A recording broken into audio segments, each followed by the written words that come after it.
अब अगर भारत और पाकिस्तान का बंटवारा ना हुआ तो क्या होता? चलिए कल्पना करके देखते हैं। कल्पना करके निकलता यह है कि सेना जो है सबसे ताकतवर होती है। मसलन होता यह कि अनडिवाइडेड इंडिया सबसे ताकतवर सेना रखता, जिसमें भारत की रॉ और पाकिस्तान की आईएसआई जो है वो देश की सेफ्टी के लिए मिलकर काम करती है और हमारे देश की फौज का कहीं कोई मैच नहीं देखने को मिलता। जम्मू कश्मीर का विवाद जो है, भारत पाकिस्तान का बंटवारा ना हुआ होता तो शायद इंडिया में पाकिस्तान को लेकर, कश्मीर को लेकर कोई इशू ही ना होता।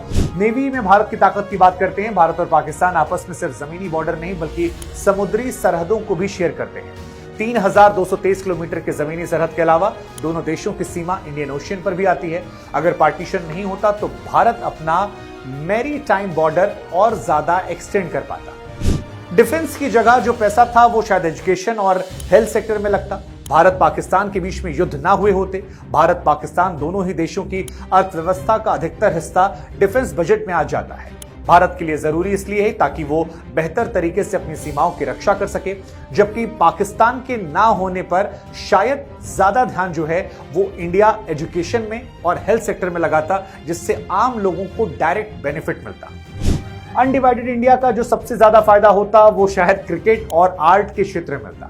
इंडियन क्रिकेट टीम शायद दुनिया की सबसे बेहतरीन क्रिकेट टीम होती। इंडिया के बैट्समैन जो हैं पाकिस्तान के बॉलर्स होते और एक ऐसी टीम होती जिसके 4-5 गेंदबाज और 6-7 बल्लेबाज के सामने खड़ा होना किसी के लिए भी संभव नहीं होता। शायद ऐसा ही हॉकी के क्षेत्र में भी होता, वहां पर भी हम रॉक कर रहे होते।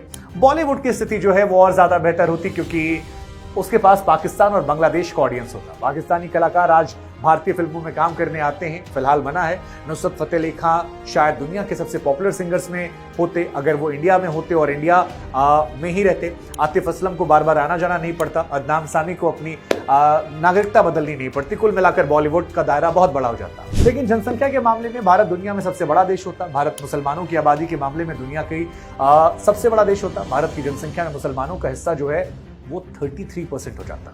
अब इसके कई सारे परिणाम होते।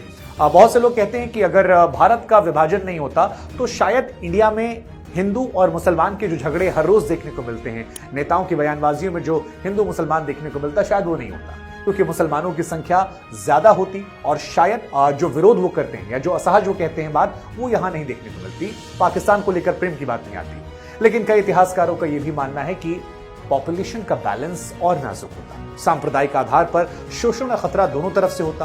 ब्रिटिश इंडिया के आखिरी दौर में राजनीति से पहले धार्मिक कट्टरपंथियों का हौसला बहुत ज्यादा बढ़ गया था, चाहे वो मुस्लिम हो या हिंदू। अब अगर विभाजन नहीं होता तो कोल्ड वॉर के समय हम एक सीमावर्ती देश होते। अफगानिस्तान से सीमा साझा करने के साथ न केवल रूस और अमेरिका की प्रतिद्वंदता का सामना करना पड़ता, बल्कि अभी जितना जिहाद और जिहादियों से जूझना पड़ रहा है उससे ज्यादा हमें जूझना पड़ता। अमेरिका और रूस दोनों ही भारत को लेकर हमेशा इनसिक्योर रहते और दोनों ही देश भारत के साथ रिश्ते बेहतर करने या फिर कब्जा करने की कोशिश करते। लेकिन शायद इसका ये नतीजा भी होता कि अमेरिका अफगानिस्तान में कभी भी भारत की मदद से हथियार नहीं पहुंचा पाता, वहां पर मुजाहिदीन नहीं बनते, ओसामा बिन लादेन को CIA और पाकिस्तान मिलकर ट्रेन नहीं कर पाते और बाद में अफगानिस्तान में आज जो अलकायदा सरकार बनाए बैठा है वो सरकार कभी बनाता ही नहीं। शायद अमेरिका में इस वजह से 9/11 कभी हुआ ही नहीं होता। अमेरिका को सद्दाम हुसैन को हटाने का बहाना नहीं मिलता। सद्दाम हुसैन इराक में होते तो ISIS कभी बनता ही नहीं। हालांकि चीन को लेकर भारत की स्थिति बदल गई होती क्योंकि अविभाजित भारत उस हालात में होता कि वह चीन से सीधे मुकाबला कर पाता और चीन के मुकाबले हर जगह पर हम बराबरी में होते। अगर विभाजन ना हुआ होता तो भारत एक इकोनॉमिक सुपर पावर हो सकता था।